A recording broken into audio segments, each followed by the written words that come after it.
mulirire na kankwate ogeni kiri mubango jogi mabwetu hani aratwarairia mirimo irayumba kwithira ikuthangikia na buratumba kwithira twimetungatira nikendo tira uri na ugima bubwe bwa mwiri na tukegware tuketha tuna kwitaka kiaka kwariria murimo wa hypertension kana high blood pressure na ingwataniri tena mutaalamu urani Dr. Mate kuma Wellness Health Center ukorone tuthiatira kiri mitandao Facebook search Meru TV Kenya, YouTube Meru Digital, Twitter @Meru TV KE. Karibu sana Doc. Wega sana Teri. Salimia mtazamaji wa Meru TV. Mtazamaji wa Meru TV, hujambo? Kwa majina ni Daktari Mate kutoka Wellness Health Center. Na huwa tunashughulikia magonjwa mingi. So ile tutaongea leo kuhusu si lazima tutafute njia ile, ni magonjwa mingi sana. Tunapozungumzia kuhusu shinikizo la damu ama hypertension, tunamaanisha nini hasa? Tele na mtazamaji wa Meru TV. Saa ile tunazungumzia kuhusu hypertension. Ama ni damu kuwa inakimbia ama kuwa tutachanganya tu Kiswahili na Kiingereza. Kuna kitu inaitangwa pressure. Inaitangwa hypertension ama high blood pressure. So tunapozungumzia ile ugonjwa ni ugonjwa kuwa damu inaposafiri kwa mwili yako. Maana kuna ile mishipa ya damu inaipeleka kwa sehemu tofauti kwa mwili. Inaposafiri kwa mwili inakuwa ile pressure imevinya ile mishipa. Iko juu kiwango ya kwamba inaweza leta mashinda mingi ama iko juu kuliko ile kiwango inavaa kutembea nayo. Si kumaanisha inatembea haraka, lakini inavinya ile mishipa ama ina exact pressure kwa ile mishipa. Hiyo tunasemanga mtu ako na hypertension, na ile utokana pengine mishipa imekuwa miembamba. Sijui kama tena umewaiona tuseme maji pale intake iko na pipe kubwa ama mfereji ni pana sana. Lakini ukikunja hapa Meru Town ile mfereji ni kadogo sana, lakini pale kwa intake unaona inatembea kama maji ya mto. Lakini unapokunywa pale unachotea unaona namna gani iko na pressure ya juu sana. Kwa hivyo mishipa ya damu iko hivyo ikitoka kwa roho iko pana, damu inatembea pole pole bila pressure ya juu. Lakini pale inapomalizia mwisho kwa kitu inaitwa capillaries, unapata iko na pressure ya juu. Hivi nataka kuelezea mtazamaji, pale mishipa inapokuwa miembamba kuliko ile kiwango, lazima ivinye ile mishipa na iwe mtu awe na ugonjwa wa pressure. Ugonjwa unakumba rika gani? Kuongea ukweli hakuna rika tunasema hatiwezi kumba, lakini wagonjwa wengi ama most of the hypertensive patients ni wale wako na umri wa kutoka miaka 50 kwenda juu. Mbele nilikuwa nasemekana miaka 60, lakini kwa sasa imeteremka na miaka 10. Sababu gani? Sababu ya chakula, sababu mashinda tele imetupeleka mbio juu vile tunakaa hivi. Unapata mtu kama mimi, mtu mdogo anahitaji mahali ya kukaa, anakaa starehe zake, lakini hatuviki yale tunayotarajia. So unapata na nini? Na stress. Shinda ingine ni kupata mtu aishi kulingana vile uwezo wake yuko. Anapoona ngoroba kama lile liko Meru TV, anataka kuwa na ngoroba lile na siku 2. Kwa hivyo anaanza kusongwa na mawazo, nitakuwa na ile ngoroba namna gani? Mwenzangu tulikuwa darasa moja na yeye, nitakuwa kama yeye namna gani? So ile ndio maana unapata pressure inapata wale watu wako na umri kidogo, lakini kwa sasa unaweza pata hata mtoto wa kuzaliwa akimaliza miezi 9 hivi, miezi 10 hapo na pressure. Kwa hiyo hakuna mtu tunayesema atu hawezi pata na pressure. Hakuna mtu hawezi pata na pressure kwa sasa, lakini wale wanyoko wa hatari sana ni wale wamefikisha miaka 50 kwenda na juu. Kuna aina ngapi za hypertension? Hypertension ama hiyo tunasema msisimko wa damu uko na aina mbili. Kuna ile ya kwanza tunasemanga inaitangwa primary ama essential hypertension. Kwa nini inaitwa primary? Primary ni kumaanisha ama essential ni kumaanisha ile hypertension tukiangalia mwili wako tukikagua kabisa, tukague chini juu, tukinamisha tuinue, hakuna ile kitu tunaona ndio inaleta pressure kwa mwili yako. na ile sana sana ndio inapata wale watu wazee wa kutoka miaka 60 kwenda na juu. Ile ndio aina ya kwanza ya hypertension. Kuna ile aina ya pili inaitwa secondary ama non-essential hypertension.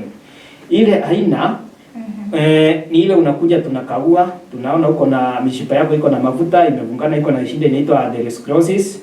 Unakuja tunakagua, tunaona uko na shinda ya figo, pengine uko na kitu inaitwa pyelonephritis, uko na chronic kidney disease. Tunakagua, tunaona roho iko na shinda, haipigi vile inafaa kupiga, iko na kitu inaitwa arrhythmia. Tunakagua, tunaona ubongo wako uko na kitu inaitwa aneurysm ama mishipa yako ingine ya ubongo imevura. Yaani nataka kumaanisha non-essential ama secondary hypertension ni ile unapokagua mgonjwa unamalizia kwanza hii ndio inamletea hiyo ugonjwa ya hypertension. Kwa hivyo tuko na hizo aina mbili. Nini husababisha huu ugonjwa? Kwa ile essential hypertension tumesema ile hatujui mpaka wa leo ni nini husababisha ile ugonjwa. Lakini kwa ile ya pili kuna vitu mingi. Kuna orodha kubwa, tunaweza andika peji kadhaa. Ya kwanza ni kuwa mtu ako na kitu kama mafikira mingi, kama vile nimesema hapo mbeleni, nikasema mtu anaweza fikiria kununua gari na hana ile hela. Mtu anaweza fikiria kujenga nyumba, hana ile hela.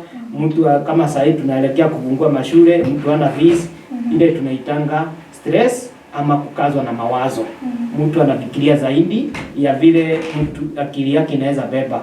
Sasa inapofika pale akili ama the brain, hiyo ndio inakuanga sensa ya mwili. Sijui kama mwasikia gari iko na sensa ya kitu fulani. So brain ndio sensa ya mwili. Unapo ilazimisha, ni kama ulazimishe gari kutembea mahali yesi tembea kwa matope. Itaenda miguu iende round lakini mwisho itachemka. Utasikia imechoma kitu kama gasket. So pale mtu anapolazimisha akili yake kufanya kazi kwa kiwango cha juu kuliko vile inaweza, kunaweza tokea hii ugonjwa ya hypertension. Jambo la pili, ile non-essential hypertension, ama ile tunasema iko na sababu. Unaweza pata mtu amekula ile chakula inaweza sababisha, ama tunasemanga iko na risk ama iko na uwezekano ya kumletea ile ugonjwa wa hypertension. Kwa mfano, unapata mtu anapokula kitu kama nyama mfano, kuna ile nyama anaenda anaekelea kwa sahani, alafu anaanza kuongezea chumvi. Chumvi sio mbaya, lakini zile kemikali zimetengeneza ile chumvi. Tuseme ukiangalia chumvi na itaingwa sodium na imeongezewa potassium na iodine. Sodium ina uwezekano wa kuleta kitu inaitangwa indima ama maji mingi sana kukwamilia kwa damu na mtu anavura miguu ama mikono.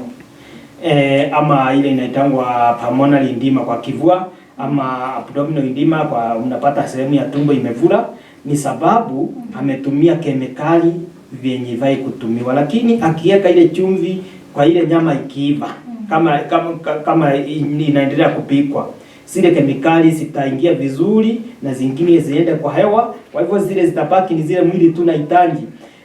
Kwa bando ya chakula, kuna chakula tunaambianga mtu apunguze. Kuna kitu inaitangwa edible oils, hii mafuta ya kupikia. Kwanza kuna ile mafuta tunasemanga inakaa maji. Tunaitanga salad oil. So ile ndio ni mzuri zaidi kwa mwili. Maana ujui mwili yako kama ni ile inaweza kufanya mafuta ishikane ama ni ile inafanya mafuta iende ikiwa laini. Lakini kama ni ile inafanya mafuta ikiwa laini na unakula ile mafuta tunaita salad ama ile inakaa maji. Na sana huwa tuna recommend mtu kama kwa risk tunamwambia atumie ile inaitwa corn oil. Corn oil ni ile imetolewa kwa corns. Corns ni vitu kama mahindi, kitu kama ile mahindi ya kuku, na vitu kama hizo. Ukienda kwa maduka utayapata. Sasa unapopata mtu anatumia ile mafuta ingine sana, ile imeshikana, utapata kuna uwezekano yule mtu miaka fulani kisha anaweza pata na ugonjwa wa hypertension. Kitu ingine inaweza leta ile ugonjwa ni magonjwa. Unaweza pata mtu amegonjeka ugonjwa wa roho, kwa hivyo haipigi damu vile inafaa kupiga, ndio inasambaza inasambaza damu kwa mwili yote. Unaweza pata mtu ako na ugonjwa wa figo, na figo ndio huwa inafanya ile kazi ya kuchunga damu. Unaweza pata mtu ako na ugonjwa wa kisukari. Sukari ni kuwa sukari ni ile nguvu mwili unahitaji ndio kufanya kazi. Vile tunaongea teli, unapata tunatumia nguvu. Ile nguvu ni sukari. So ile sukari ikienda juu ama ikikataa kutumika vizuri kwa mwili, damu itaambiwa kwamba peleka sukari mingi huko, ndio haiviki ya kutosha, lakini ni zile cells asitumii sukari. Kwa hivyo itaharakishwa kupeleka damu mingi na itaanza kushukumana kwa mishipa. Mtu anamalizia na hypertension. Kuna mandawa zingine mtu anaweza kuwa anatumia kama zile za kupanga uzazi. Na ndio maana uanga tunaambia msichana kama hujaolewa, tafadhali acha mambo ya kupanga uzazi. Maana ile bando ni side effect. Unapotumia dawa za kupanga uzazi ni kumaanisha unafanya hormone zako ama zile kemikali za mwili zako, sana sana ukiwa mwanamke, kuwa azishikani vile zinafaa kushikana. Lakini mwili kuwa in natural state, unaweza kumbalance kila kitu. Lakini zaidi umeenda umetumia dawa kama hii inaitwa P2, levogestirone. Hiyo ni kemikali, ikiingia kwa mwili ukiangalia inakuwa 0.75 na ile ya kupanga uzazi ni 0.15 content yake. So unapata ile ya kupanga uzazi iko na kemikali zaidi mara 3 ama 300 times kuliko ile dawa na mtu anafaa kutumia wakati anapanga uzazi. Lakini wasichana ndio wanapenda sana. Naambia na kijana wako kunywa hii, unapata unaharibu mwili yako, baadaye unapata na shinda kama ya pressure na mashinda mengine mingi. Hiyo ni topic refu sana. Sababu nyingine inaweza leta pressure ni mambo na unavyoishi. Unaweza pata unaishi kwa ustaarabu. Yaani hapa ni kumaanisha mtu afanye mazoezi. Wewe ukikalia kiti kama hiki umekalia hapo, ukitoka ni gari ama pikipiki unaiweka kwako kwa nyumba, unakula, unawatch TV, unawatch cartoon, unalala, unaamka kesho yake unakuja unakalia kiti, hakuna mazoezi unafanyisha mwili wako. Kwa hivyo zile kemikali zinaendelea kuzunguka kwa mwili wako, ama ile mauchafu inafaa kutoka na kitu kama njazo, ile viungo zinafaa zilegee, azilegei. Kwa hivyo mwisho unaweza malizia na nini? Na ile kushukumana kwa damu kwa mishipa inakuletea hiyo shinda ya hypertension. Na kukunywa pombe kupita kiasi inaweza sababisha ugonjwa? Tele wakati tunaongea kuhusu ile mambo inaweza leta ugonjwa wa hypertension, tunasemanga pombe ni moja wazo, hata kuvuta sigara na vitu zingine mingi. Lakini utapata mtu amekunywa pombe tangu ajue pombe ni nini, tangu aelewe pombe ni nini, na ako na ile inaitangwa alcoholism addict. Ama amekuwa mtu hawezi ishi bila pombe mpaka aende rehabilitation. Lakini huyo mtu hajawahi kuanzia ugonjwa wa pressure. Kuna mwingine naye akikunywa miaka 2-3 anaenda na kanywa na daktari anaambiwa achana na pombe. Kwa hivyo pombe haiko kwa ile kiwango, haiko kwa ile orodha tunasema inaweza leta hypertension, lakini ni ile tunasemanga it's a risk factor. Ama ni hatari moja ikiungana na zingine inaweza kuletea ugonjwa wa hypertension. Ni dalili zipi mtu akiziona atajua ako kwenye hatari ya kupata na ugonjwa ama ako na ugonjwa? Swali mzuri, sababu ile ugonjwa wa hypertension kama mwasikia madaktari wengi wanaitanga silent killer. Ama ugonjwa inafanya mtu akuve bila kujua, hakuna dalili yoyote. Lakini si kumaanisha hypertension haina dalili, ziko. Lakini zile dalili za kawaida mtu anasikia kila siku, anafikiria hiyo ni kuchoka, nimechoka, hiyo ni kufanya hivi, nimefanya. So dalili kama zile mtu wa kawaida, mtazamaji, mtu weza kupitia kila siku, unaweza pata unafanyanga kazi ya ukulima. Pale unapovuga ng'ombe zako, unapoenda kwa shamba lako, unashinda ukilima, unashinda ukikatia manyazi na huko, unapea chakula, jioni ikifika unasikia umechoka. Unasema leo ni vile nimeshinda nikilima ama nimeshinda nikikatia manyazi, kesho yako unapumzika vizuri, unapata unaenda kukamua, unaenda kupea chakula, uchoki sana. Lakini jioni ikifika pando ile jioni, unasikia mwili wako uko na uchovu. Kama ile ya ile siku nyingine iliyopita ulikuwa umefanya kazi mingi. Ile inakuanga dalili ya kwanza ya kuonyesha hypertension, ama damu yako inaweza kuwa inafanya nini, inapanda. So haikuangi juu sana. Ndio maana unasikia tunaita silent killer, ndio mtu anafanya kazi anasikia hiyo ni chafu ya kawaida. Kitu ya pili, kuna kitu inakunjaka kwa mabega. Unasikia huko mabega ni kama ni yenyewe imechoka sana. Hiyo mwili mwingine haina shida, lakini unasikia mabega imechoka sana, imeanza kuuma mpaka unaanza kushikwa na muscles kwa shingo. na inaweza kuja siku moja na ipotee, ama mara moja dakika kama 10 hivi unasikia unauma na shingo na inapotea. Kwa hivyo unafikiria pengine ulikuwa umechoka ama ulilala vibaya, pengine kama ilifanyika asubuhi. Mara mingi sana hufanyika asubuhi. So unaweza fikiria hiyo ni kitu ilikushika na ikaacha. Kumbe ni damu yako inaendelea kupanda pole pole na unjui. Damu inapopanda kabisa kiwango, unajua damu iko na stages 4. Kuna ile ya kwanza tunasemanga ni ikipita zaidi ya 40, 140. 140 katikati ya 140 na 150. Hiyo tunasemanga hiyo iko rising ama imeanza kupanda. Ikienda stage 2 katikati ya 150 kwenda 160 tunasemanga ni hypertension stage 1. Ikienda stage ya 3 ni ile hypertension stage 3 na kuna hypertensive crisis ikipita 180. Ile ya juu sasa, hii ya chini inaga shida sana. Sasa inapopita ile hypertension stage 2 na hypertensive crisis, ile mtu lazima alazwe hospitali sana sana kwa hypertensive crisis. Ndio mtu anaenda anapimwa pressure, pengine alienda huko ni kichwa ilikuwa inauma, anaenda anaambiwa pressure yako iko 200 na kwa hivyo utalazwa ama unapewa dawa kwanza uionekane kama itarudi chini, pengine ulikuwa umempatwa na mawazo. Ile ni dalili mingi zinakumbananga na ile. Unaweza pata mtu alienda huko sababu alikuwa anatapika. Unaweza pata mtu alienda huko sababu alisikia mwili yake imeisha nguvu kabisa. Kwa hivyo dalili teli ni mingi na mtazamaji, zile zinaweza kuja na hizi zile stages za mwisho.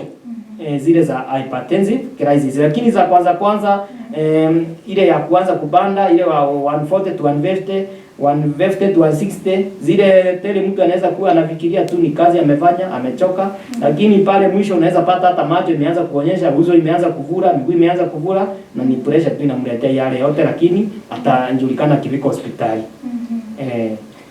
Ni mambo gani ambayo yanaongeza hatari ya kupatwa na huu ugonjwa? Yale mambo ama zile vitu zinaweza kufanya mtu awe na hatari ya kuonjeka ugonjwa wa hypertension ni mingi pia. Ya kwanza ikiwa miaka ya mtu. Hata kama tumesema hakuna mtu hawezi patwa na pressure. Ule mtu ako kwa hatari sana, yule mtu ako zaidi ya miaka 40. Mbeleni ilikuwa 60 karudi 50, lakini kwa sasa wanawake wengi ni 40. Lakini kwa kawaida mwanaume ni 50. Kwa nini ile tofauti?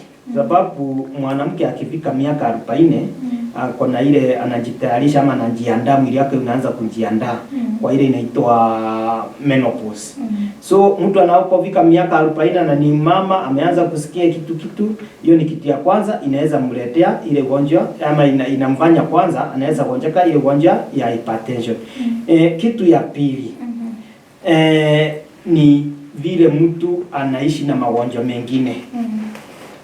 Tuseme kwa mfano mtu ameishi na ugonjwa kama ya arthritis ama ugonjwa wa kuumwa na mifupa, mbalindi ya mifupa, wanaitanga mbio.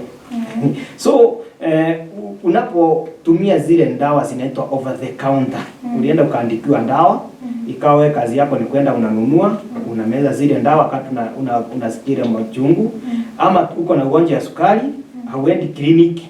Juu unapogonjeka ugonjwa ya kisukari unafaa uende kliniki. Wewe kazi yako ni kuendelea kununua ile dawa mpaka wakati utasikia ile dawa either imekuzidi nguvu ama imepungua nguvu mpaka uongezewe. Yale magonjwa yale inaitwa manageable ailments. Unafaa uende kliniki kila wakati ile dawa umeandikiwa inapoisha.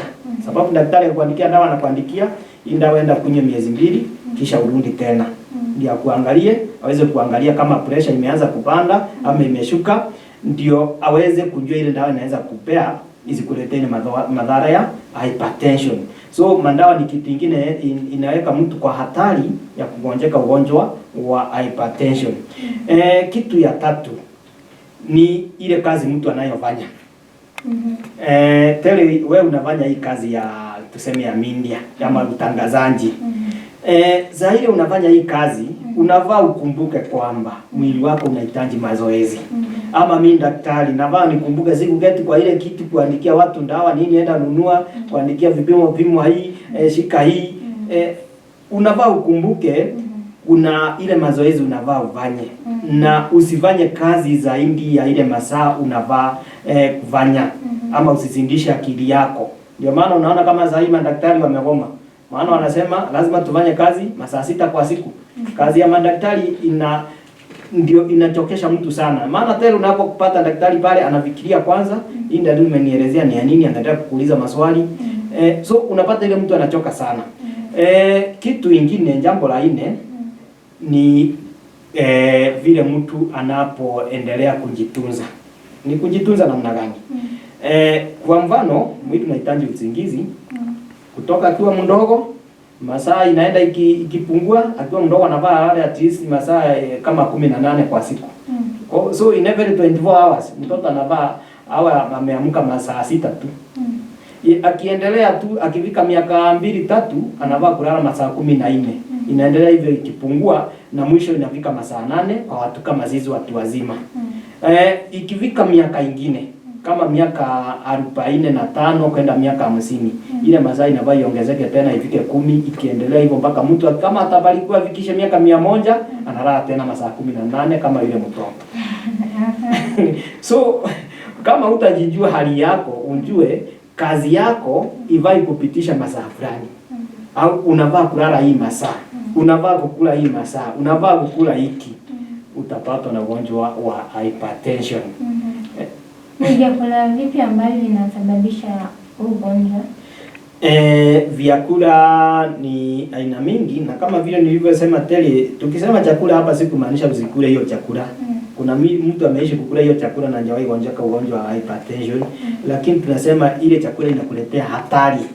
Kama for example, ukitoka familia fulani, unajua hii familia iko na ile ugonjwa ya hypertension. Hiyo ni hatari. Kwa hivyo wewe ndio unavaa uangalie sana ile chakula tunaangalia kwa sasa, ama ile tunaangalia kwa sasa. Ile chakula umeuliza ile mtu anataka afai kukula ama ile anafaa kukula? Yenye anafaa kukula ni gani? Kwanza mtu anafaa akule a lot of vegetables, green vegetables. Sukuma, na hii chakula tunasema for example chakula inakuanga na acid, sukuma. Ni vizuri uende kwa mtu anaitangwa daktari wa chakula wako. Na hata mimi kwa kliniki zangu niko naye. Ukienda kwake ndiye atakwambia uko na shida ya hypertension, kula hiki na hiki na hiki, usikule hii na hii na hii. So nilikuwa naanza mfano, unavaa kukula greens. Greens kuna sukuma, kuna managu. Greens ziko kama sasa mvua ni kubwa, ziko mingi sana. Kazi ya zile greens ama ile matawi unaona ya green inasaidia kushavisha ile mishipa, kama kuna mafuta ilikuwa inajishikilia huko, inaenda inasafishwa na zile kemikali ziko kwa ile greens. Alafu kitu ya pili, inafanya digestion ikue complete. Hautapata kitu imekwama kwa digestive tract ati injavanywe inja sawa, itaenda sawa vizuri, na kwa hivyo kila kitu ile mwili inahitaji inachukuliwa vizuri na ingia kwa damu. Kwa hivyo unapunguza uwezekano wa kuonjeka ugonjwa wa pressure. Kitu kingine, unavaa kule zile zinaitangwa tubers ama ile mizizi. Kuna muhogo, kuna kitu inaitwa hii waru, potatoes, either Irish potatoes ama hii sweet potatoes. Kuna vitu mingi zile zinazotoka chini. Pia hizo zinasaidia mtu uwezekano wa kuwa mafuta yako haichomi vizuri kwa mwili, na kwa hivyo inachoma the excess fats na inatoka. Kwa hivyo utakuwa na ile kitu inaitwa obesity ama kilo mingi. Kitu ya tatu, mtu anafaa akunywe maji mingi. Maji tunasema glasi moja inafaa kupepa quarter liter. So unafaa kunywa lita 2 za maji kila siku in every 24 hours. Na si kwenda ati tayari unachukua maji chupa moja lita moja unakunywa mara moja. Tunasema ukunywe maji kwa utaratibu na kwa mpangilio. Unaenda unakunywa glasi 2 asubuhi ukiamka, saa 4 kunywa zingine 2, ukiendelea hivyo na utaratibu. Na maji kitu ya kwanza uvai kukunywa saa ile umemaliza kukula saa hiyo. Unavaa uipe muda kwanza. Ndio ile chakula changanyane na kitu inaitwa digestive enzymes. Ni kama vile unaenda unanyunyizia mmea, unataka kuua wadudu wanayokula mmea, lakini unanyunyizia kunanyesha. Hawatakuva. So unavaa uipe chakula ukikula, uipenda kama 30 changanyikane na zile kemikali kwa tumbo, iweze kusawa, alafu unakunywa maji yako. Usikunywe maji saa ile unakula. Kuna watu unapata glasi ya maji iko hapa, chakula iko hapa, anakula anakunywa. Hiyo si mzuri tafadhali. Kitu ingine kama lazima ukule nyama na unajua familia yenu iko na hii hatari ya hypertension, kula ile inaitangwa white meat, kuku, samaki, ile mnaita mbata, hizo zinaweza kusaidia sana badala kukula kitu inaitwa red meat. Hiyo ni aina ya chakula lakini ziko mingi. Twende sasa kwa prevention ama namna ya kujikinga. Kujikinga ugonjwa wa hypertension, tunaambianga mtu kitu ya kwanza ni kitu inaitwa medical checkups. Pressure hata leo ukikinja kwa kliniki yangu sitakulipisha kupima. Iko free of charge. Ukienda many of the chemist and the clinics and health centers utapimwa bure. Kwa hivyo pressure ni kitu inaangaliwa bure, ndio inajulikana kitu inabeba watu wengi ama inawezekana kutoa watu wengi uhai. So hiyo ndio prevention tu. Hatuwezi ama usikule hii ama ukule hii. Hiyo tunaambianga mtu kitu inaitangwa check up ndio muhimu sana kwa mwili yako. Na treatment? Treatment ya hypertension ugonjwa unaweza pona? Tuanze na ile aina mbili za hypertension. Kwanza tuanze na ile inaitwa essential ama primary hypertension. Ile haiwezi pona. Hiyo una maintain tu, hiyo na dawa za kunywa kila siku, na tembelea daktari wako anakuambia endelea ama acha na hii, endelea na hii. Ile haiwezi pona, primary hypertension. Secondary hypertension ama non-essential hypertension nilisema iko na stages 4. Tuanze na ile ya juu kabisa. Unaweza toka hapa teri umepebwa umepelekwa, na pia na mfano mgonjwa ametoka hapa amepebwa amepelekwa pale Merijeno. Akifika pale anapata daktari pressure inapimwa inasoma 230. Kwanza anapewa first aid. Kutoka hapo anaanza kuangaliliwa sehemu zake za mwili. Nini inaweza kuwa ilileta hii ugonjwa ikaenda juu za kiwango hiki. Ukiangaliwa na ujulikane, kitu ujulikane ndio hii, na pressure yako iwe imeweza kumanejika pale unapopewa ile kandao unapewa, ama ukidunga kashindano, ama ukiwekwa maji imeshuka mpaka below 160. Ndio pressure inaweza tipiwa na ipone. Lakini unapoenda pale unalazwa, unapewa all the first aid means. But pressure yako haiteremki chini ya 180. Pale unalazwa siku kadhaa, na hata ile siku utajiriwa hata kama iko 130, unatoka hapo na dawa na unaendelea na zile dawa.